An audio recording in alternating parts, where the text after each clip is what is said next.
ආයුබෝවන් සැමට කලින් සත්‍ය හරියටම කියන සියත ප්‍රධාන පුවත් විකාශයයි මේ මම ලක්ෂිකා ප්‍රනාන්දු ප්‍රථමයෙන් සිරස්තලය. බස්නාහිර පළාතට පනවා තිබූ ඇඳිරි නීතිය ලබන 9 වන සඳුදා අලුයම 5 දක්වා දීර්ඝ කරයි. ඇහැලියගොඩ කුරුණෑගල සහ කුලියාපිටිය පොලිස් බල ප්‍රදේශයන්ටත් ඇඳිරි නීතිය. දිස්ත්‍රික් අතර ගමනාගමනයත් සීමා කරන්න යුද හමුදාපතිවරයාගෙන් ඉල්ලීමක්. මෙවර පැතිර යන කොරෝනා වෛරසය අති භයානකයි. මීට පෙර කිවිසුමකදී බිඳිතිවල පිට වූයේ වෛරස් ලක්ෂයක් නම් දැන් මිලියනයක් බිලියනයක් පිටවිය හැකි. සෞඛ්‍ය අමාත්‍යාංශ ලේකම්වරයා අවධාරණය කරයි. කොවිඩ් පිළිබඳ දැනුම් දීමටත් විශේෂ දුරකථන අංකයක්. COVID-19 ආසාදනය වූ පොලිස් නිලධාරීන් සංඛ්‍යාව 100 ඉක්මවයි. කොළඹ ශික්ෂණ රෝහලේ වෛද්‍යවරුන් 2 දෙනෙකුට සහ හෙදියකටත් වෛරසය ආසාදනය වෙයි. කොළඹ රිමාන්ඩ් බන්ධනාගාරයත් කොරෝනා අවධානමක. ජනජීවිත පීඩාවට පත් නොවන මෙන්ම ආර්ථිකය අඩාල නොවන පරිදි කොවිඩ් ව්‍යාප්තිය මර්ධනයට ජනපතිගෙන් තීරණ රැසක්. කොරෝනා පාලනයට රජයට හැකියාවක් නැහැ. විපක්ෂ නායකගෙන් චෝදනා. කොරෝනා මර්ධනයට රජය ක්‍රියාත්මක කරන සැලැස්ම වහම රටට ඉදිරිපත් කරන්න එජාපෙන් ඉල්ලීමක්. ගම්පහ දිස්ත්‍රික්කයේ රුපියල් 5000 දීමනාවේ දෙවන අදියර අඟහරුවාදා සිට ආරම්භ වෙයි.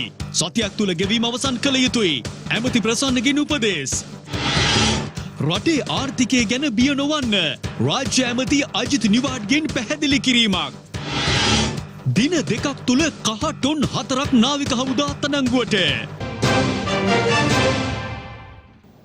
ප්‍රථමයෙන් දේශීය පුවත්. බස්නාහිර පළාත තුළ දැනට පවතින නිරෝධායන ඇඳිරි නීතිය ලබන 9 වන සඳුදා අලුයම 5 දක්වා දීර්ඝ කරන බව යුද හමුදාපති ලුතිනන්ට් ජෙනරාල් ශවේන්ද්‍ර සිල්වා මහතා පවසනවා. එමෙන්ම රත්නපුර දිස්ත්‍රික්කයේ ඇහැලියගොඩ පොලිස් වසමට කුරුණෑගල නගර සීමාවට සහ කොලියාපිටිය පොලිස් බල ප්‍රදේශයටද එළඹෙන 9 වනදා දක්වා නිරෝධායන ඇඳිරි නීතිය ක්‍රියාත්මක වන බවයි යුද හමුදාපතිවරයා අද මාධ්‍ය වෙත විශේෂ ප්‍රකාශයක් සිදු කරමින් සඳහන් කළේ. පසුගිය දින 2 තුල සහ අද දිනේ වාර්තා වන කොවිඩ් ආසාදිතයන් සහ ඔවුන් සිටින ස්ථාන ඔවුන්ගේ ආශ්‍රිතයන් ගැන විශ්ලේෂණයක් කිරීමෙන් අනතුරුව රජය විසින් බස්නාහිර පළාතේ කොවිඩ්-19 පැතිරීම වැළැක්වීම වෙනුවෙන් බස්නාහිර පළාතට ක්‍රියාත්මක වන පරිදි හෙට දෙවැනිදා උදෑසන 5 සිට නැවත වතාවක් නොවැම්බර් මාස 9 වන දින එනම් ලබන සතියේ සවුරුදා උදෑසන 5 දක්වා නිරෝධායන ඇඳිරි නීතිය පැනවීමට කටයුතු කරනු ලබනවා. දැනට කොවිඩ් ආසාදිතයන් බහුලව සොයාගනු ලබන්නේ බස්නාහිර පළාතේ කොළඹ ගම්පහ කළුතර දිස්ත්‍රික්කවලින්. බස්නාහිර පළාතට අමතරව රත්නපුර දිස්ත්‍රික්කයේ ඇහැලියගොඩ පොලිස් වසමටත් ඒ වගේම කුරුණෑගල නගර සභා සීමාවටත් ඒ වගේම කුලියාපිටිය පොලිස් වසමටත් මේ ආකාරයෙන්ම හෙට උදෑසන 5 සිට 9 වෙනිදා උදෑසන 5 දක්වා නිරෝධායන ඇඳිරි නීතිය ක්‍රියාත්මක වීමට කටයුතු කරනු ලබනවා. අත්‍යවශ්‍ය භාණ්ඩ අත්‍යවශ්‍ය සේවාවන් සඳහා රාජකාරී නැත්නම් ඒ ආකාරයෙන් කටයුතු කර අයවලුන්ට පමණක් මෙසේ තවදුරටත් එම ප්‍රදේශවල ගමන් කිරීමට අවසර ලබා දීලා තිබෙනවා. බස්නාහිර පළාතේ මේ ආකාරයෙන් නිරෝධායන ඇඳිරි නීතිය පවත්වාගෙන යන කාල සීමාව තුළදී පසුගිය වතාවෙත් රජය විසින් මෙසේ අඩු ආදායම් ලාභීන් තෝරාගත් අයවලුන් වෙත රුපියල් 5000ක දීමනාවක් ගෙවනු ලැබුවා. මේ වතාවෙත් ඒ ආකාරයෙන්ම එම දීමනාව රජය විසින් ගෙවීමට බලාපොරොත්තු වෙනවා. ගියවර එකපාරක් ඔබ කසිනකොට හෝ කිවිසුමක් යනකොට පිටකල කෙල බිඳුවක වෛරස් පාටිකල් ලක්ෂයක් තිබ්බනම් මෙවර මිලියනයේ බිලියනයේ දක්වා වැඩි වෙලා තියෙනවා. ඒකම තේරුම් ගන්න පුළුවන් අප අවට රෝගියෙක් හිටියොත් ඔහුගෙන් පිටවෙන වෛරස් ලෝඩ් එක මොනතරම්ද කියලා. වෙනදට වඩා වැඩි සම්භාවතාවයක් තියෙනවා ඔබට ආසාදිතයෙක් වීමට. එතකොට ඔබගේ වගකීමක් වෙනවා තමන් ආසාදිතයෙක් නොවී සිටීමට. ඒ වගේම ඔබ ආසාදිතයෙක් නම් ඔබේ වගකීමක් තියෙනවා අන් අය ආසාදිතයෙක් නොකිරීමට. මේ දෙකම කරන්න පහසු වෙනවා මේ වගේ තමන්ගේ සංචරණයන් සීමා කිරීමේ වෛරසයට වේගයෙන් ගමන් කරන්න පුළුවන්. ඔබත් ගමන් කරන්න ගත්තොත් ඒ වේගය දෙගුණ තෙගුණ වෙයි. සමහරට මුළු රටටම පැතිරෙන්න ඉඩ තියෙනවා. මෙම වෛරසය ඉතාමත් භයංකාර වෛරසයක් කියලා අපි හඳුන්වනවා. මෙම වෛරසයේ බලපෑම දරුණු ලෙස ඇතිවීමට හැකියාව තියෙන කොටසක් අපේ නිවස්වල ඉන්නවා. වයස් පරතරය ගත්තොත් කුඩාම ළමයින් ඒ වගේම වැඩිහිටියන්. ඔවුන්ගේ ඇඟේ ඉම්යුනිටි එක කියන්නේ වෛරසයකට විරුද්ධව සටන් කිරීමේ ඇති හැකියාව අඩුයි. නිදන්ගත රෝග තියෙන අයට මේ වෛරසයෙන් වෙන්න පුළුවන් අනතුරු ආබාධ වැඩි. ප්‍රදේශයේ මහජන සෞඛ්‍ය පරීක්ෂක මහත්මයා ඔබගෙන් PCR පරීක්ෂණයක් කිරීමට අවශ්‍ය ඉල්ලුම් කරත් අනිවාර්යයෙන් මේකට ඉඩ දෙන්න. PCR පරීක්ෂණයේ ප්‍රතිඵල එනතුරු ඔබ නිවසට සිටිය යුතුයි. ප්‍රතිඵල එනකම් මම නිදහස් කියලා හතර වටේ ඇවිදින්න යාමට හැකියාවක් නැහැ. ඊට අමතරව මම කියනවා මේ ඇඳිරි නීතියේ පවත්නා කාලය තුල ඔබ නිවසේ සිටින විට ඔබ යම්කිසි රෝග ලක්ෂණයක් පහළ වුණොත් මෙම දුරකථන අමතා ඔබගේ තියෙන ප්‍රශ්නය උන්ට කියන්න. මෙන්න මේකයි නම්බරය 0117 966 366. මම නැවතත් කියනවා 0117 966 366. ජන ජීවිතයට පීඩාවක් සහ ආර්ථිකය අඩාල වීමක් නොවන පරිදි කොවිඩ් ව්‍යාප්තිය මර්ධනය කිරීම සඳහා ජනාධිපති ගෝඨාභය රාජපක්ෂ මහතා විසින් තීරණ රැසක් ගෙන තිබෙනවා.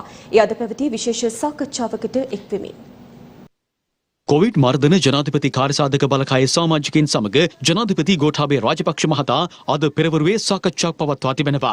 එහිදී ජන ජීවිතයට පීඩාවක් සහ ආර්ථිකය අඩාල වීමක් සිදු නොවන පරිදි කොවිඩ් ව්‍යාප්තිය මර්ධනයට ජනාධිපතිවරයා තීරණ රැසකට එළඹ තිබෙනවා. බස්නාහිර පළාතේ ක්‍රියාත්මක ඇඳිරි නීතිය 9 වන සඳුදා පෙරවරු 5 දක්වා ක්‍රියාත්මක කිරීම, නිවෙස් තුළ නිරෝධායනය අධීක්ෂණය කිරීම, ඇඳිරි නීතිය ක්‍රියාත්මක ප්‍රදේශවල අත්‍යවශ්‍ය භාණ්ඩ බෙදා හැරීම පැරණි ක්‍රමයටම සිදු කිරීම සහ දිස්ත්‍රික්ක අතර සංචාරණය තදින් සීමා කිරීම මෙම තීරණ අතර ප්‍රධානයි. PCR ප්‍රතිඵල අනුව ආසාදනයට ලක් නොවුවන් දින 14කට පසු සාමාන්‍ය ජන ජීවිතයට යොමු කරන ලෙසයි ජනාධිපතිවරයා මෙම සාකච්ඡාවේදී උපදෙස් ලබා දී තිබෙන්නේ. COVID-19 පිළිබඳව අත්දැකීමක් නොතිබූ කලින් අවස්ථාවේ ඉතා හොඳින් ජනතාව ආරක්ෂා කර ගැනීමට රජයට හැකි වූ බවත් එහිදී ගත් උපක්‍රම සහ ක්‍රමවේද ඉවහල් කර ගනිමින් වත්මන් තත්ත්වයේ පාලනයට පියවර ගත යුතු බවත් මෙහිදී ජනාධිපති ගෝඨාභය රාජපක්ෂ මහතා නිලධාරීන් හමුවේ පැවසුවා. එබැවින්ම පෞද්ගලික රෝහල්වල සිදු කෙරෙන PCR පරීක්ෂණ සෞඛ්‍ය අමාත්‍යාංශයේ දැඩි අධීක්ෂණයකට ලක්විය යුතු බවද මෙහිදී අවධාරණය කෙරුණා. රෝග ව්‍යාප්තිය වැළැක්වීමට සති 2ක කාලයක් අඛණ්ඩව ඇඳිරි නීතිය ක්‍රියාත්මක කිරීම ප්‍රමාණවත් බවයි සෞඛ්‍ය නිලධාරීන් මෙහිදී ජනාධිපතිවරයාට ප්‍රකාශ කළේ. ඇඳිරි නීතිය ක්‍රියාත්මක කාලය තුල මීට පෙර සිදු කළ ආකාරයටම අත්‍යවශ්‍ය භාණ්ඩ බෙදා හරින බව ආර්ථික පුනර්ජීවනය පිළිබඳ ජනාධිපති කාර්යසාධක බලකායේ ප්‍රධානී බැසිල් රාජපක්ෂ මහතා මෙම සාකච්ඡාවේදී අවධාරණය කළා. දිස්ත්‍රික් හා ප්‍රාදේශීය ලේකම්වරුන්ට ග්‍රාම නිලධාරීන්ට සහ පළාත් පාලන නියෝජිතයින්ට වගකීම් පවරමින් වැඩසටහන ක්‍රියාත්මක කරන අතර මාසික වැඩිහිටි දීමනාව පෙර පරිදිම නිවසටම ගොස් බහර දෙන බවයි බැසිල් රාජපක්ෂ මහතා ප්‍රකාශ කළේ. අපිට ඇත්තටම මාස 2කට ආසන්න වැඩි කාලයක් එකම ආසාදිතයක්වත් රට තුල තිබෙන්නේ නැති තරමට අපිට ගේන්න පුළුවන් වුණා. දැන් අනවුන්ස්ුත් කරනවා මේ වගේ සිම්ප්ටම්ස් ඇවිල්ලා කැස්ස වුණ මේවා තියෙනවා නම් ඉක්මනටම ඉස්පිරිතාලට යන්න කියලා. මේක වැරදි. මෙහෙම ඉස්පිරිතාලට යන්න ගියොත් මුල ඉඳලා එයා 3 wheeler එකයයි බස් එකයයි කාර් එකයයි ගිහිල්ලා හොස්පිටල් ගිහිල්ලා OPD එකේ ඉඳලා මේ සිස්ටම් එක අපි නවත්තන්න ඕන. අපි කියන්න ඕනේ එහෙම සිම්ප්ටම්ස් තියෙනවා නම් ඉමීඩියට්ලි එයාගේ පවුලේ අයත් හෝම් ක්වරන්ටයින් වෙන්න. ඉඳලා නම්බර්ස් ටිකක් දෙන්න ඕන ටෙලිෆෝන් කරලා කියන්න මට මෙන්න මේ සිම්ප්ටම්ස් තියෙනවා. එතකොට අපිට පුළුවන් වෙන්න ඕන ගිහිල්ලා එක්ක ටෙස්ට් එකක් අර කරන්න. එහෙම නැත්නම් ගිහිල්ලා බැලුවාන් පස්සේ අවශ්‍ය නම් අපේ ඇම්බියුලන්ස් එක හරි වාහනයක හොස්පිටල් එකට ගෙනියන්න. හුඟක් වෙලාවට මිනිස්සු හිතන්නේ මේක උණ ගමන් හොස්පිටල් එකට යනවා. ඒක අනිවාර්යෙන්ම නවත්තන්න ඕන. කවුරුත් කියන්නේ නැහැ කවුද මේකේ වැඩියම වල්නරබල්. එතකොට තමන්ගේ ගෙදරේ වල්නරබල් එක්කෙනාව කොහොමද ප්‍රොටෙක්ට් කරන්නේ? මේවනේ කියන්න ඕන. මේක මේ අපි ආණ්ඩුවෙන් දාපු වෛරසයක් නෙවෙයි ලෝකෙටම බලපාපු සෞඛ්‍ය ප්‍රශ්නයක්. මේකෙදී ජනතාවට ලොකු වගකීමක් තියෙනවා. ඒක පැහැදිලිව මේ වගකීම කරේ නැති හින්දානේ මේ වගේ තත්යකට අපිට මුහුණ දෙන්න උනේ. කියන්න ඕන එකක් අපි කරන්නේ මොකද්ද කියන එක. දෙවැනි එක ඇයි ඒක කරන්නේ කියන එක. ඊළඟට මේක පිළිපැදිය යුත්තේ ඇයි කියන එක. ක්වොරන්ටයින් කරන්න කිව්වම ඇයි මේ ක්වොරන්ටයින් කරන්නේ? මුළු ෆැමිලි එකම ක්වොරන්ටයින් විය යුත්තේ ඇයි?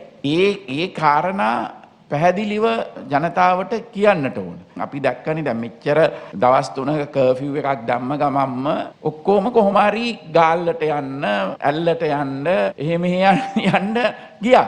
ඉතින් ඒ තරම් ඉරෙස්පොන්සිබල් වුණාම මේක ආණ්ඩුවකට විතරක් මේ වගකීම දෙන්න පුළුවන් කමක් නැහැ. ක්වොරන්ටයින් කරන්න කියලා දැම්මයින් පස්සේ එයා පොලිසියයි PHI තුයි ඇවිල්ලා යනකන් ඉඳලා මිනිහා ගෙදරින් ගියොත් ඒකේ වැඩක් නැහැ. ඒ වගකීම අය ගන්න ඕන.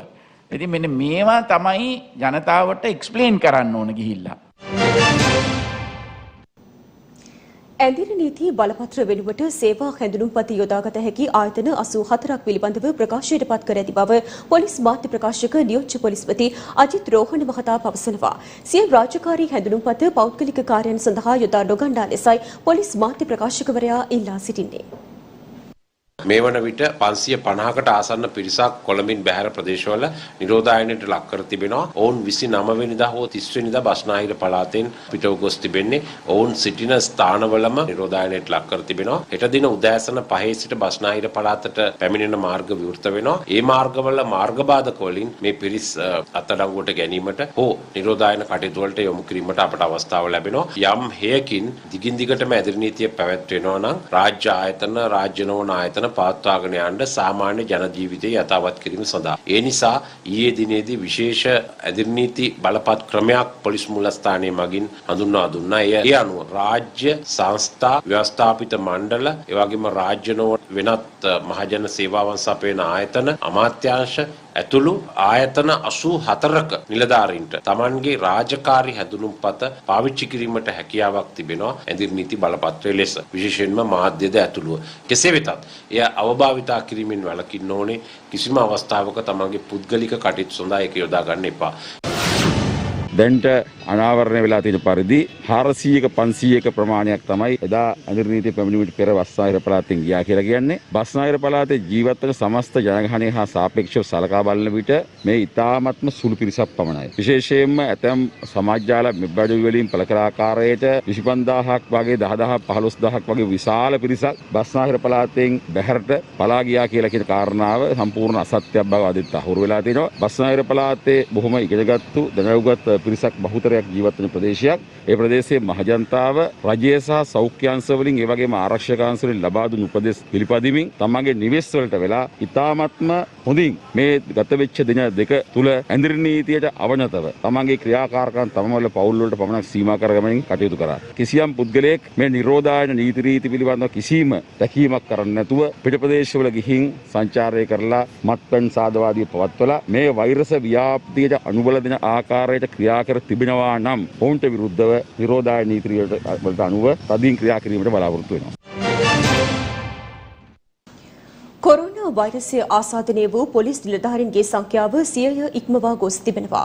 ඒ අද දින තවත් පොලිස් නිලධාරීන් 10 දෙනෙකුට වෛරසය ආසාදනය වීමත් සමගයි. මේ අතර කළුබෝවිල රෝහලේ වෛද්‍යවරුන් 2 දෙනෙකුට සහ හෙදියකට COVID-19 වෛරසය ආසාදනය වී ඇති බව අද තහවුරු වුණා.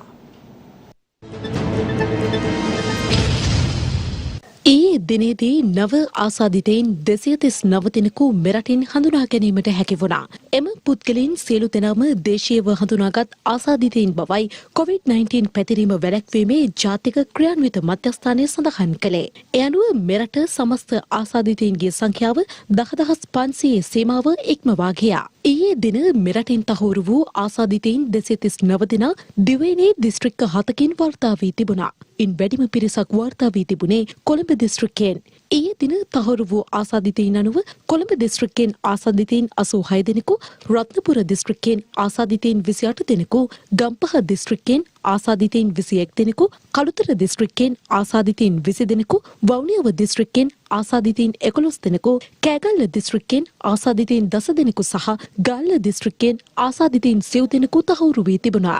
ගාල්ල මාගල්ලේ පිහිටි කොහු නිෂ්පාදන කර්මාන්ත ශාලාවක සේවකයින් 9 දෙනෙකුට COVID-19 වෛරසය ආසාදනය වී ඇති බව දකුණු පළාත් COVID-19 මෙහෙයුම් මධ්‍යස්ථානය ප්‍රකාශ කළා. ඊයේ දින වාර්තා වූ මෙම කොහු නිෂ්පාදන කර්මාන්ත ශාලාවේ සේවකයින් 9 දෙනා අක්මීමන, පෝද්දල, ඉමුදුව සහ වැලිගම යන ප්‍රදේශවල පදිංචිකරුවන් වනවා.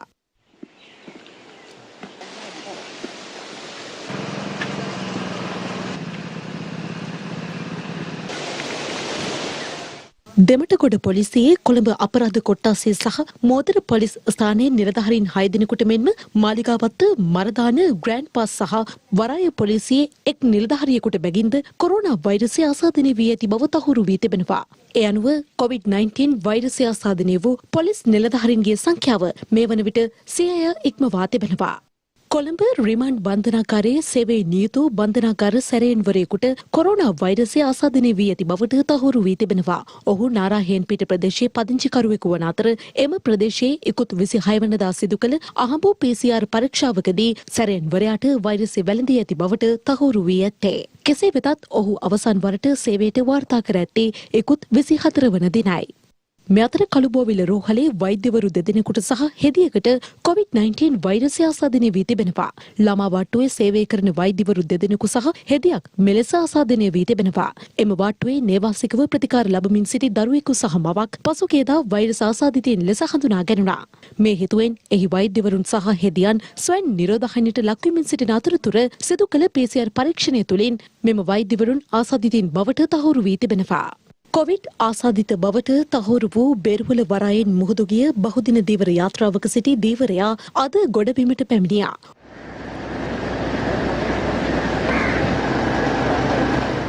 ඔහු ඉරණවිල ප්‍රතිකාර මධ්‍යස්ථානය වෙත යොමු කිරීමට සෞඛ්‍ය අංශ පියවර ගත්තා.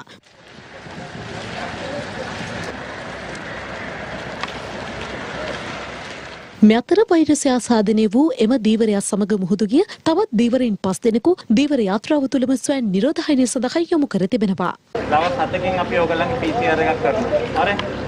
ඒකින්ද ඊට පස්සේ ආයි නැවත වරක් දින 10කින් PCR එකක් කරනවා. ඕ දින 14ක් නිරෝධායනය කරනවා. ඔක්කොම කාලය දින 14ක්. ඒකට 29 වෙනිදා PCR පරීක්ෂණය කරලා අවසන් වුණාට පසුවම මොහු දීවර කර්මාන්තය සඳහා මුහුදට බෝට්ටුවක නැගී ගිහින් තිබුණා. එම පුද්ගලයාගේ වාර්තා අපි පසු කාලීනව ලැබුණා. ඉන්පස්සේ අපි පෙනී ගියා ඔහුට කොරෝනා වෛරසය වැළඳී ඇති බව.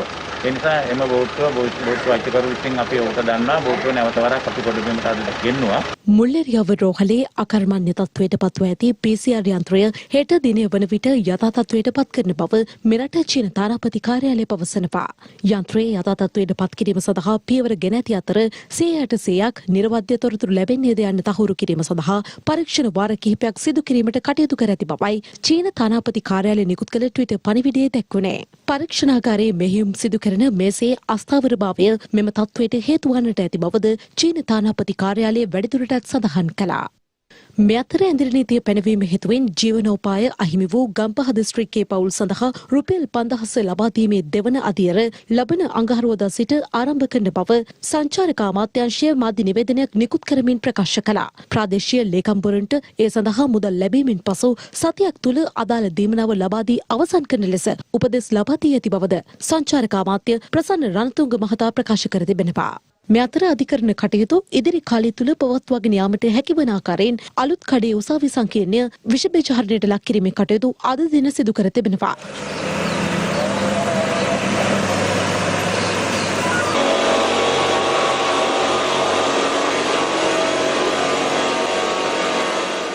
විශේෂයෙන්ම අපිට ඉතාමත්ම අභියෝගාත්මක කාලයක් ඇවිල්ලා තියෙනවා. සෞඛ්‍ය අංශය සහ ත්‍රිවිධ හමුදාව හා පොලිසිය අති විශාල සේවයක් කරනවා. අද වෙනකොට වුන් තමයි ෆස්ට් කොන්ටැක්ට් ඇටියට ජනතාව ඉදිරියේ ඉන්නේ. ඉතින් ඔවුන්ගේ ආරක්ෂාව බලා ගන්න ඕන, මිනිසුන්ගේ ආරක්ෂාව බලා ගන්න ඕන. නමුත් ජීවිතය අරගෙන යන්නත් ඕන. මේකත් එක්ක මම හිතන එන්නතක් ලැබෙන තුරු අපිට වෙන විකල්පයක් නැහැ. රට සම්පූර්ණයෙන්ම වහලා දාලා ජීවත් වීමේ හැකියාවකුත් නැහැ. එම නිසා මම හිතනවා අපිට කරන්න පුළුවන් හොඳම දේ තමයි සනීප ආරක්ෂක කටයුතු කරලා සෞඛ්‍ය ප්‍රතිපත්ති පිළි අරගෙන සෞඛ්‍ය නිලධාරීන්ට ආරක්ෂක අංශවලට ඇහුම්කම් දීලා අපේ කටයුතු කරගෙන යන්න. එහි ප්‍රථම පියවරක් වශයෙන් තමයි අපි හිතුවේ මේ ප්‍රදේශය පිරිසුදු කරලා අනීප ආරක්ෂා කරලා දිගටම මේක පවත්වාගෙන යාම සඳහා පළවෙනි ප්‍රතිවරක් කරගෙන තමයි අපි මේක කරේ.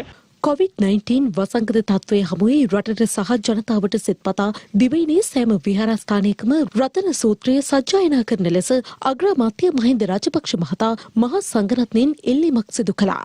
එවන් පසුබිමක් තුළ කොරෝනා වෛරසයෙන් සියලු ලෝකවාසී ජනතාව ආරක්ෂා වේවායි සෙත් ප්‍රාර්ථනා කරමින් දිවයිනේ වෙහෙර විහාරස්ථාන රැසක් කේන්ද්‍ර කරගනිමින් මෙවන විට රතන සූත්‍රය සජ්ජායනා කිරීම ආරම්භ කර තිබෙනවා. ඒ අනුව වැල්ලම්පිටිය කලවැටිගොඩැල්ල ශ්‍රී සම්බුද්ධරාජ පුරාණ විහාරස්ථානයේද රතන සූත්‍ර දේශනා කිරීම ආරම්භ කෙරුණා. එය දින 7ක් පුරාවට පැවැත්වෙනවා.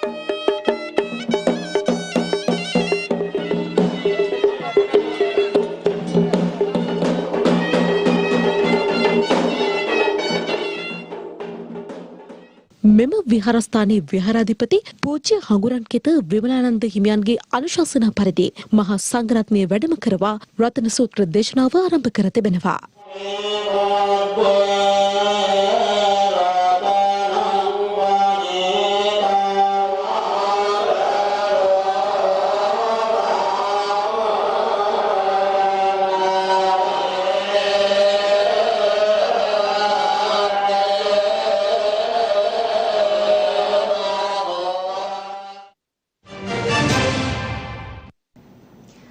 COVID-19 වසංගත තත්ත්වයේ ශීඝ්‍ර ව්‍යාප්තියත් සමග සමාජය තුළ වැඩි වශයෙන් උපපොකුරු නිර්මාණය වීමේ අවධානම ඉහළ ගොස් ඇති බව රජයේ වෛද්‍ය නිලධාරීන්ගේ සංගමේ සංස්කාරක වෛද්‍ය හරිත අලුත්ගේ මහතා පවසනවා. එය අද කොළඹ පැවති මාධ්‍ය හමුවකදී මේ වෙනකොට දිවයින පුරා කිලිනොච්චිය දිස්ත්‍රික්කය අරුණාම අනිත් සියලුම දිස්ත්‍රික්ක වලින් රෝගීන් වාර්තා වෙලා තිනවා. ඒ වගේම තමයි මේ වාර්තා වෙන රෝගීන්ගෙන් අති බහුතරය වාර්තා වෙන්නේ නිරෝධායන මධ්‍යස්ථාන වලින් නෙමෙයි සමාජය තුලින්. දැන් ඊයේ දවස් තුල වාර්තා වෙච්ච රෝගීන් 239ක් වගේ ප්‍රමාණයක් වාර්තා වෙලා තිනවා. ඒකෙනුත් මං හිතන්නේ 180ක් විතර වාර්තා වෙලා තිබුණේ සමාජයේ. ලෝක සෞඛ්‍ය සංවිධානයේ පවා අනාවැකි කියනවා විශේෂයෙන්ම දෙසැම්බර් 31 වෙනිදා ලබන අවුරුදු ජනවාරි 1 වෙනිදා වෙනකොට මේ පහුගිය කාලය තුල සිදු සමස්ත මරණ ගාන වගේ තව දෙතුන් ගුණයක මරණ ප්‍රමාණයක් මේ අවුරුදු ඉතිරි කාලය තුල සිද්ධ වෙන්න පුළුවන් කියලා විශේෂ යුරෝපයේ සීත කාලය උදා වීමත් එක්ක මෙතෙක් ලංකාවේ නොතිබුණු කොරෝනා වෛරසයේ අලුත් ප්‍රභේදයක් ලංකාව තුල මේ මොහොතේ ව්‍යාප්ත වෙනවා කියන තත්ත්වය.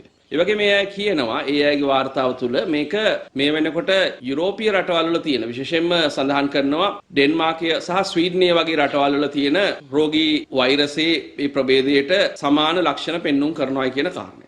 ඒකට අපි විශේෂයෙන් එතකොට ඒ තියෙන අත්දැකීම් මේ රටවල තියෙන අත්දැකීම් මේ මොහොතේදී අධ්‍යයනය කරන්න ඕන. මාස 9ක් ඇතුළත මරණ 13යි, දවස් 7ක් 8ක් ඇතුළත මරණ 7යි. අපි දිගටම කිව්වා උපපොකුරු නිර්මාණය වීමේ ලොකු අවධානමකට මත් වෙලා තියෙනවා. සමහර උපපොකුරු මුල් පොකුරටත් වඩා එහාට ගිය. දැන් මේ පෑලියගොඩ පොකුර ඊටාම ශීඝ්‍රයෙන් ව්‍යාප්ත වෙන පොකුරක් බවට පත් වෙලා තියෙනවා. දැන් ඒතකොට මිනුවන්ගොඩ පොකුරෙන් වාර්තා වෙච්ච රෝගීන් ගානට වඩා වැඩි රෝගීන් ගානක් මේ වෙනකොට පෑලියගොඩ ඒ ආශ්‍රිතයන්ගෙන් වාර්තා වෙන ස්වභාවයක් තියෙනවා. මේ තියෙන තත්ත්වය යටතේ ප්‍රදේශ සම්බන්ධයෙන් තීරණ ගැනීමේදී මේ අලුත් මතුවලා තියෙන තත්ත්වය සැලකිල්ලට ගන්න සමස්ත පළාතේම ඇඳිරි නීති හෙට උදේ ඉවත් වෙනවා නම් අවම වශයෙන් ඒ අලුතෙන් හඳුනාගත්ත ප්‍රදේශවල ඉතුරු කළා ඇඳිරි නීති ඉවත් කරන්න. ඒ වගේම දිස්ත්‍රික් මායිම් සම්බන්ධයෙන් ඉතාම ගැඹුරෙන් හොයලා පළාතේ මායිම් හරහා ගමන් කරන ඒ සම්බන්ධයෙන් සීමා පනවන්න කියන කාරණය. කොරෝනා වෛරසය පාලනය කිරීමට රජයට නොහැකි වීමේ විපාකයන්ට රටේ ජනතාවට මුහුණ දීමට සිදු ඇති බව විපක්ෂ නායක සජිත් ප්‍රේමදාස මහතා පවසනවා.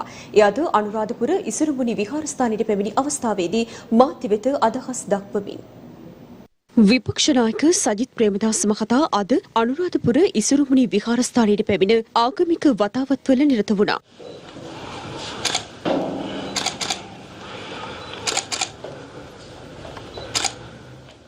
අනතුරුව මාධ්‍ය වෙත මෙලෙස අදහස් පළ කළා. සෞඛ්‍ය අමාත්‍යවරිය බොහොම පැහැදිලිවම කිව්වා පාර්ලිමේන්තුවට කොරෝනා ගැසට්ටුව බලපාන්නේ නැහැ කියලා. අදාළ නැහැ කියලා. පොදු තැනක් නොවේ කිව්වා. ඒ වගේ ප්‍රකාශ එතුමිය කරා. ඉතින් ඇත්ත වශයෙන්ම එතුමියත් මේ රජයත් මුළු රටත් රටේ ජනතාවත් සමූල හැල්ලුවකට ලක් කරලා තිබෙනවා. දැන් ඔබතුමාලා දන්නවද මේ ක්‍රියාත්මක වෙන නිරෝධායන පනත 1897 තුන්වෙනි ආඥා පනත. ඒක සුද්දගේ කාලේ ක්‍රියාත්මක වුණු පනතක්. මේ මොහොත වෙනකන් මේ කොරෝනා මර්ධන වැඩසටහන තවදුරටත් ශක්තිමත් කිරීම සඳහා අලුත් පනතක් ගෙනෙන්නට මේ රජයට බැරි වෙලා තිබෙනවා. 1897 තුන්වෙනි ආඥා පනත සංශෝධනය කරලා එහෙම නැත්නම් අලුත් පනතක් ගෙනෙන්නට, නිරෝධායන පනතක් ගෙනෙන්නට, වසංගත රෝග හරහා නිර්මාණය වෙන ව්‍යසනය මැඩපවත්වන්නට පනතක් ගෙනෙන්නට මේ රජයට හැකියාවක් නැහැ. හැබැයි 20 වෙනි සංශෝධනය ගෙනෙන්නට ඕන තරම් හැකියාව තියෙනවා, ධෛර්යය තියෙනවා, ශක්තිය තියෙනවා. ඒවා නිර්මාණය කරන්නට ප්‍රතිපාදන තිබෙනවා. ඒක තමයි වර්තමාන ප්‍රජාතන්ත්‍රවාදී අපේ රටේ සමස්ත ඛේදවාචකය. අපි හැමෝටම රජයේ දුර්වලතාවය, රජයේ අකාර්යක්ෂමතාවය ඒවයි ඵල විපාක භුක්ති විඳින්න සිදු වෙලා තිබෙනවා. COVID-19 වෛරස් ව්‍යාප්තියේ පාලනයට රජය දියත් කර ඇති සැලැස්ම වහාම රටට ඉදිරිපත් කරන ලෙස දක්වමින් එක්සත් ජාතික පක්ෂ මාධ්‍ය ඒකකය අද මාධ්‍ය නිවේදනයක් නිකුත් කර තිබෙනවා.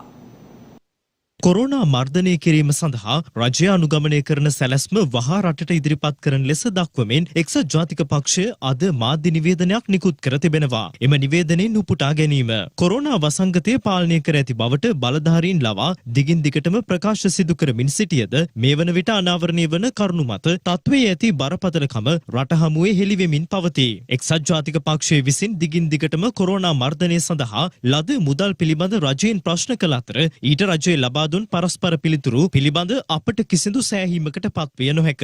ලෝක බැංකුව ආධාර ප්‍රමුඛ එලෙස ලද අරමුදල් භාවිතා කරමින් කොරෝනා මර්ධනය සඳහා ගෙන ඇති පියවර මොනවාද යන්න පිළිබඳ තොරතුරු ඉදිරිපත් කිරීමට රජය මේ දක්වා අපොහොසත් වී ඇත. සතියන්තේ බස්නාහිර පළාතට නිරෝධායන ඇඳිරි නීතිය පැනවීමට පෙර බස්නාහිර පළාතෙන් පිටත්ව ගිය 500කටත් අධික පිරිසකට ස්වයං නිරෝධායනය කිරීම සඳහා නියෝග කර ඇති බව බලධාරීන් මේ වන විට ප්‍රකාශ කර තිබේ. ස්වයං නිරෝධායනය සඳහා මෙම පුද්ගලයන් තෝරා ගැනීමේදී රජය අනුගමනය කළ ක්‍රමවේදය කුමක්ද යන්න රජය වහා රටට හෙළි කළ යුතුය. නැතිනම් මේ සියල්ල රටේ ජනතාව රවටන සංදර්ශන බවට පත්වනු ඇත. එමෙන්ම රජයේ වගකීම් විරහිත ක්‍රියාකාරකම් හමුවේ ජනතාවගේ ජීවිත දහස් ගණනක් අනතුරට ලක්වනු ඇත. වෛරසයේ පැතිරීම නැවැත්වීමට ගන්නා ක්‍රියාමාර්ග පිළිබඳ රජයේ පාර්ශවයෙන් කිසිදු වගකීමක් හෝ වගවීමක් නොමැති බව දක්නට ලැබේ. ඒ වෙනුවට සෞඛ්‍ය නිලධාරීන්, පොලිස් නිලධාරීන් සහ හමුදා නිලධාරීන් විසින් මහජනතාවට විවිධ මත ඉදිරිපත් කරමින් කටයුතු කරනු දැකිය හැක. මෙම බරපතල අවදානම හමුවේ රජය වෙනුවෙන් එහි වගකීම් දරමින් කටයුතු කරන්නේ කවුද යන්න රජය වහා ජනතාවට හෙළි කළ යුතුය. උපුටා ගැනීම අවසන්.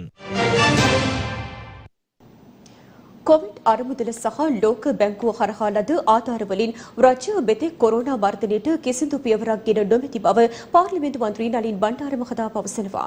එය අද කොළඹ පැවති මාධ්‍ය හමුවකදී ආණ්ඩුව 20 වෙනි සංශෝධනයට මූලිකත්වය දීලා මරණින්ද තමා කොවිඩ් අනතුර ගැන තිබුණේ. නොසිතූ ආකාරයට කොවිඩ් පොකුරු ගණනාවක් නිර්මාණය වුණා. මේක සමාජගත වෙලා තියෙනවා. පළවෙනි කොවිඩ් රැල්ලේදී කටයුතු කරපු ආකාරයට හාත්පසින් වෙනත් ආකාරයකට තමයි මේ දෙවෙනි රැල්ලේදී කටයුතු කරේ. අපි කියන්නේ නෑ රට වහන්න කියලා. අපි පළවෙනි රැල්ල නිර්මාණය වෙච්චිත් කිව්වා අපේ කර්මාන්ත දුවන්න රටේ අම් ආකාරයකට තමයි සූදානම් කරන්න ඕන කියලා. ඡන්දෙට පෙර තිබුණු ජනතාවට තිබුණු ආදරය කැක්කුම ලෙන්ගතුකම දැන් නෑ. කොවිඩ් අරමුදලක් නිර්මාණය කරා. ඊයේ පෙරේදා ආපු පොම්පියෝ මහත්මයාත් කිව්වා ඇමරිකන් ඩොලර් මිලියන 6ක් දුන්නා කියලා ඒ අරමුදලට. දැන් මේ අරමුදල ගැන කවුරුත් දන්නේ නැහැ. ලෝක බැංකුවෙන් ආධාර ඩොලර් මිලියන 127ක් ලැබිලත් රජය කිසිදු කටයුත්තක් මේ සම්බන්ධව කරලා නැහැ. පාර්ලිමේන්තුවේදී අපි ඉල්ලීමක් කරා මුළු ගම්පහ දිස්ත්‍රික්කයටම ඇඳිරි නීතිය දාන්න කියලා. ඔක්තෝබර් 7 වෙනිදා ගම්පහ දිස්ත්‍රික්කයටම ඇඳිරි නීති දැමීමේ අවස්ථාවක් නැහැ කියලා සෞඛ්‍ය ඇමතුමිය ඒ අවස්ථාවේදී ප්‍රකාශ කරනවා. දැන් මේ පෑලියගොඩ අලුත් පොකුරක් ඇති වෙන්නේ නැහැ. ඒ අවස්ථාවේදී කැලණිය ඇතුළත්ව ගම්පහ දිස්ත්‍රික්කයටම ඇඳිරි නීතිය දැම්මන. ප්‍රධාන වශයෙන්ම රජය වැඩිපිළිවෙලක් ක්‍රියාත්මක කරන්න ඕනේ ඒ PCR පරීක්ෂණ පොසිටිව් වෙච්ච අයව රෝහල් වලට ගෙනියන්නත් ඒ වගේම තමයි ඒ PCR පරීක්ෂණ වල පොසිටිව් වෙච්ච අය රෝහල් වලට ගෙනියනකොට මීට වඩා මානසික තත්ත්වය බලලා ඒ මොන රෝහලකටද ගෙනියන්නේ කියලාවත් සමහරක් අය දැනුවත් නැහැ. ඒ ගෙවල් වල ඉන්න අයව ත්‍රස්තවාදීන් හැටියට සලකලා වගේ. ඉතින් මෙන්න මේ වගේ මානසික පැත්තත් රජය අවධානය යොමු කරන්න ඕනේ කියන එක විශේෂයෙන්ම කියනවා. නිසි දේශපාලන නායකත්වය නොලැබීම නිසා මෙවැනි තත්ත්වයක් උදා වෙලා තියෙන බව තා කනගාටුවෙන් හරි ප්‍රකාශ කරන්න වෙනවා. ලංකාවේ වැඩියෙන්ම ඡන්ද දුන්නේ ගම්පහ දිස්ත්‍රික්කයෙන් තමයි පොට්ටුවට. නමුත් එක മന്ത്രിවරයෙක් ඒ වෙනකොට කතා කරෙත් නැහැ. දැන් වෙනකොට හොයාගන්නත් නැහැ. කොරෝනා වෛරසය පාලනය කිරීම සඳහා සෞඛ්‍ය සහ ආරක්ෂක අංශ සිදු කරන මෙහෙවර නොතකා ජනතාව කටයුතු කිරීම හේතුවෙන් වෛරස ව්‍යාප්තිය ඉහළ ගොස් ඇති බව ආදිවාසී නායක ඌර්වරිගේ වන්නිලැත්තන් පවසනවා. ඒ දඹාඩ ආදිවාසී ගම්මානයේදී මාධ්‍ය වෙත අදහස් දක්වමින් වසංගතයක් තමයි මේ කොරෝනා වසංගතය. ඉතින් මේ ඇත්තෝ කතා කරන්නේ දැන් මේ ඇත්තන්නේ රට පොජ්ජේ ඉච්චරෙන්ම මන්ද වුණා. හනිහනික පාලන තැන මන්ද කරගත්තා. දොස්තර හූරලා ආරක්ෂක අංශ පොජ්ජවල හූරලා ආණ්ඩු පොජ්ජේ කිරිලෝභ ජනාධිපති හූරා කිරිලෝභ අගමැති හූරා ඒ හැම කණ්ඩායමක්ම ඒකුතු තැන මන්ද වෙලා ඉක්මනටම පාලනයක් මන්ද කරගත්තා. හැබැයි පාලනේ මන්ද කරගන්නකොට මේ ඇත්තන්ට අමතක තැන මන්ද වුණා. මේ ඇත්තන්ට කොරෝනා මං ගැච්චුවාද කියලා. ඉතින් මේ ඇත්තෝ අර මුල් තැනින් රඳාපු හැටිමටම අර හැම එකමක්ම අමතක තැන මන්ද කරගෙන මේ ඇත්තෝ සමාජයට මං ගැච්චන්න මන්දු වුණා. ඉතින් ඒ හින්දා අද දවස් පුජ්‍ය අයිරුකුලට මන්දු කරනකොට මේ ඇත්තන්නේ රට පුජ්‍යම දැන් මේ කොරෝනා කියන වසංගතයේ ඇන්න මංගච්චලා තිබෙනවා. ඉතින් ගම්පොජ්ජල් වල රඳන කැකුලියෝ මේ හැම එකම මංගච්චන්නේ කොළඹ ගම්පොජ්ජට ගාල්ලට මාතරට හම්බන්තොටට කොයි බහරි වැඩ පුජ්‍ය තිබෙන තැනමකට රස්සා පුජ්‍යල් තිබෙන තැනමකට මංගච්චනවා. මංගච්චලා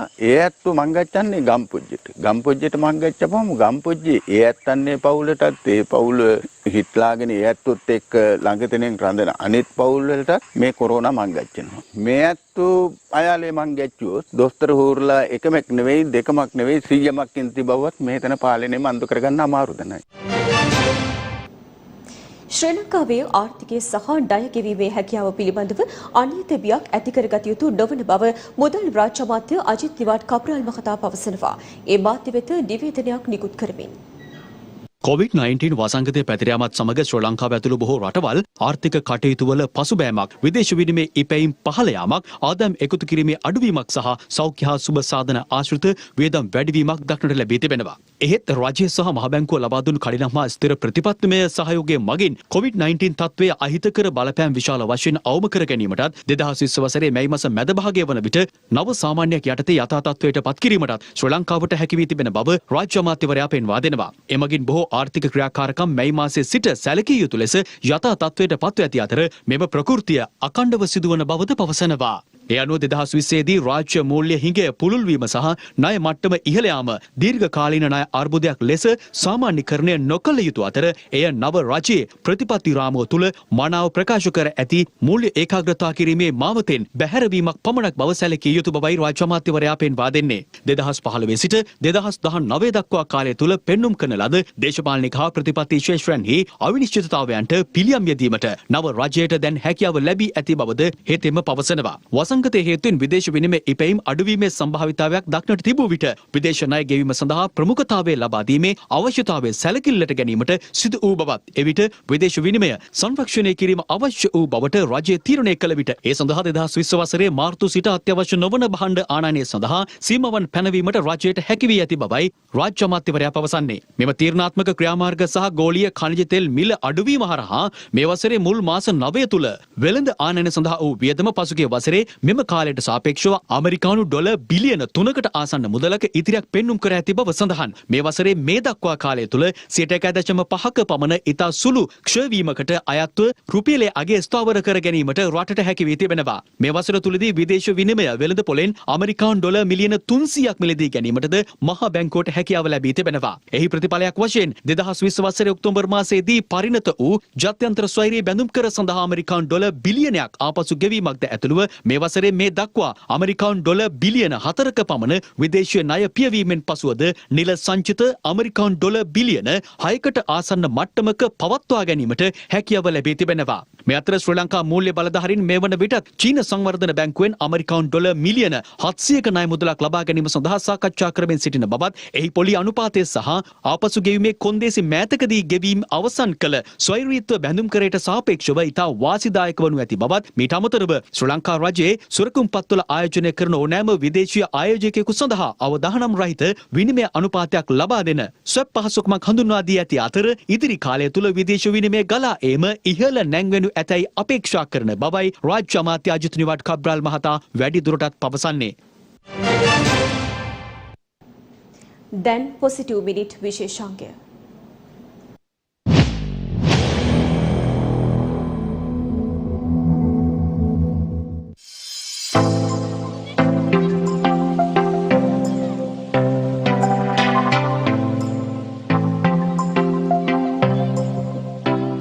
අමරිකා එක්සත් ජනපද ඩොලර් මිලියන 200ක ආයෝජනයක් මගින් මෙගාවොට් 100ක සුළම් බලාගාරයක් මන්නාරම දූපතේ ඉදිකිරීමේ කටයුතු මේ වන විට සිදු කෙරෙමින් පවතිනවා. 2021 වර්ෂයේ ආරම්භයේදී මෙහි වැඩ කටයුතු අවසන් කිරීමට අපේක්ෂා කරනු ලබන අතර මේ සඳහා ලබාගත් ඇමරිකන් ඩොලර් මිලියන 200ක මුදලින් ඇමරිකන් ඩොලර් මිලියන 47ක් ඉතිරිව පවතින බවත් එම මුදලින් අදාළ බලාගාරයේ තවත් ටර්බයින 6ක් සවි කිරීම සඳහා හැකියාව පවතින බවත් සඳහන්. එලෙස ටර්බයින 6ක් සවි කිරීම මගින් මෙම බලාගාරයේ ජනන ධාරිතාව මෙගාවොට් 20කින් පමණ වැඩි කර ගැනීමට හැකියාව පවතින බව පසුගියදා කැබිනට් මණ්ඩල රැස්වීමේදී සාකච්ඡා කර තිබෙනවා.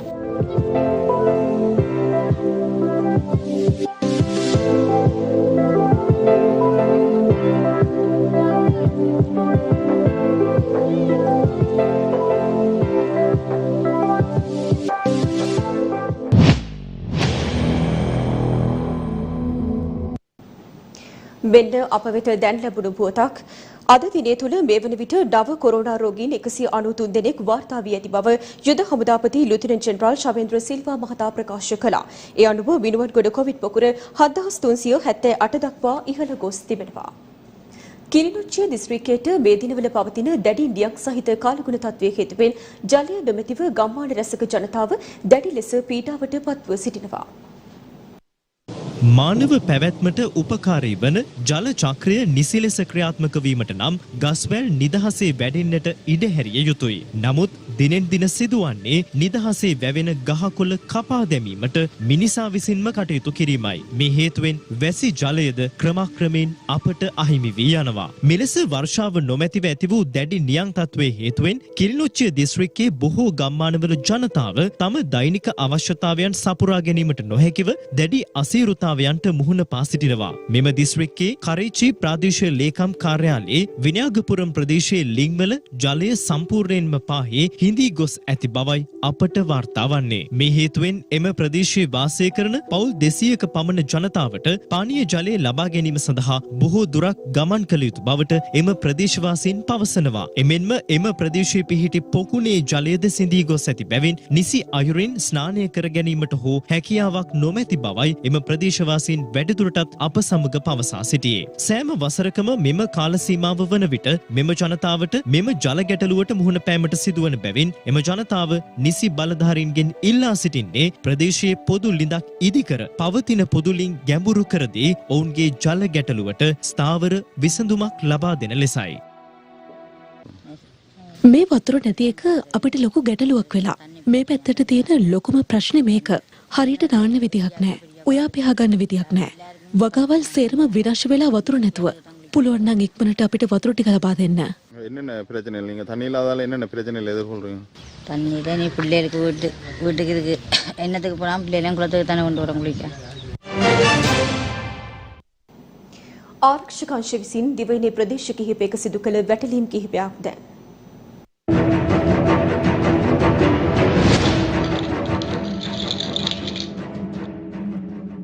නාවික හමුදාව ඔක්තෝබර් 30 සහ 31 වන දින වයඹ සහ උතුරු මැද නාවික විධානයන් තුල සිදු කළ විශේෂ මෙහෙයුම් මගින් නීති විරෝධී ලෙස මෙරටට ගෙනීමට උත්සාහ කළ වියලි කහ කිලෝග්‍රෑම් 4150කට අධික ප්‍රමාණයක් සමග සැකකරුවන් 16ක් අත්අඩංගුවට ගෙන තිබෙනවා.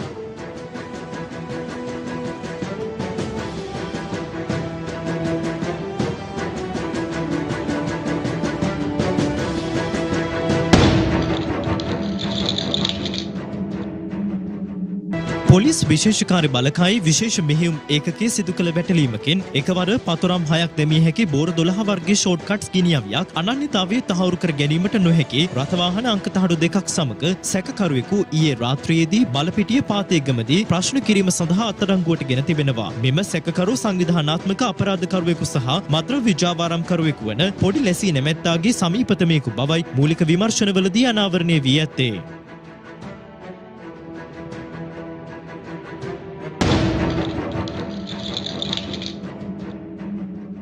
ගාල්ල පොලිසිය කොට්ටාස අපරාධ විමර්ශන ඒකකයේ විසින් ගිනියාවි වෙළඳාමේ යෙදී සිටි පුද්ගලයෙකු ගිනියාවි සමග අත්අඩංගුවට ගෙන තිබෙනවා. විදේශීය රටක නිෂ්පාදිත අතිනවීන බ්‍රවුන් වර්ගයේ ස්වයංක්‍රීය ගිනියාවියක් සමග අත්අඩංගුවටගත් මෙම සැකකරුගෙන් කරන ලද ප්‍රශ්න කිරීම් වලින් අනතුරුව මෙරට නිෂ්පාදිත ගිනියාවියක් රම්බෝ පිහි 3ක් සහ ජීවවුන්ට 20ක්ද සැකකරුගේ නිවසේ පිටුපස සංගවා තිබී පොලිසිය විසින් සොයාගෙන තිබෙනවා.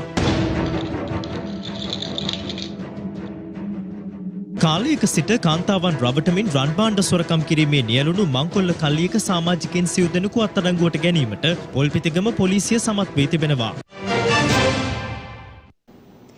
දැන් රටවටා පුවත් කිහිපයක් කෙටියෙන්.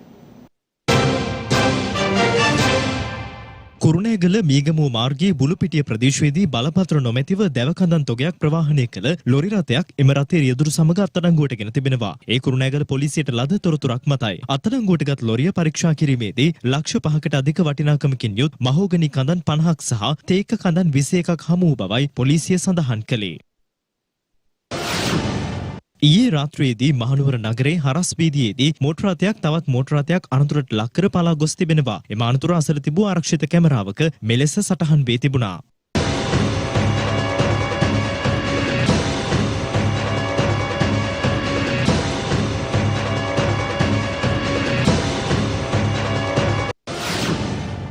දඹුල්ල නගරේ ගොවිගම්මාන වෙත පැමිණි වනාලින් සිව් දෙනෙකු හේතුවෙන් එම ගම්වාසීන් දැඩි නොසන්සුන්තාවයට පත් වී තිබෙනවා. පසුව ගම්වාසීන් සිදු කළ දැනුම් දීමකට අනුව පැමිණි වනජීවි නිලධාරීන් මෙම වනාලින් කලාවැව රක්ෂිතය වෙත පළවා හැරීමට කටයුතු කර තිබෙනවා. බලංගොඩ ගලහිටිගම ප්‍රදේශයේ ලදු කැලෑ ප්‍රදේශයකට කිසියම් පුද්ගලයෙකු විසින් ගිනි තැබීම හේතුවෙන් අක්කර 15ක පමණ භූමි භාගයක් විනාශ වී තිබෙනවා. මෙම ගින්න අවට ප්‍රදේශ වෙත පැතිරෙමින් පැවතියද මෙතෙක් ඒ මැඩ පැවැත්වීමට කවරෙකු හෝ ඉදිරිපත් වී නොමැති බවයි අප වාර්තාකරු සඳහන් කළේ. නිරෝධායන නීති කඩ කරන්නන් පිළිබඳ සෞඛ්‍ය පරීක්ෂකවරුන් දැඩි අවධානයෙන් කටයුතු කරන බව වාර්තා වනවා. ඒ අනුව කොරෝනා බහුල ලෙස පවතින වැල්ලම්පිටිය ප්‍රදේශයේ සෞඛ්‍ය පරීක්ෂකවරුන් අද දිනේදීද විවිධ ස්ථාන සහ මාර්ග දැඩි පරීක්ෂාවට ලක් කරනු ලැබුවා. ප්‍රධාන පුවත් විකාශය අවසන්. තවත් උණුසුම් පුවත් දැනගැනීමට පිවිසෙන්න ලංකාවේ අංක 1 සිංහල වෙබ් අඩවිය www.siyanews.lk අපගේ වෙබ් අඩවියට. යලිත් හමුවෙමු රාත්‍රී 9:35ට. ඔබට සුබ සන්ධ්‍යාවක්.